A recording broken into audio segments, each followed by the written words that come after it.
તો રામ રામ ડાયરા ને નાઈ ધોઈને તૈયાર થઈ ગયું વાગી ગયા 8:30 ને હવે આપણે જવું હોય રાત પર ખોડિયાલ માં દર્શન કરવા આજ તો ગાડી માં જ આખવી ઘર ભેગું થાને ભાઈ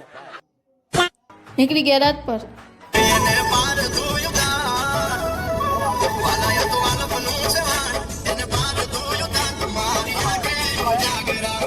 એ ઠોઈકી નહોતી ગેસ પુરાવા હાટું વણાક વાતા હતા નીકળી ગયા પાછા રાત પર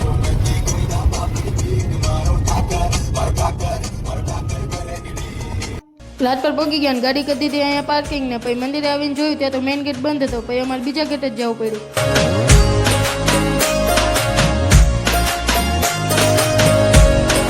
માતાજીને દર્શન કરીને આવી ગયા બાય ને હવે આપણે જઈશું હોટલે મંદિરે પોચા પગે નીકળી ગયા અને સીધા પહોંચ્યા હોટલે જમવા બેસી ગયા જમી લીધું ને હવે જઈશું ઘર સાહેબ ઘરે પહોંચી ગયા ને હવે આપણે મળી પછીના બ્લોગમાં બાય બાય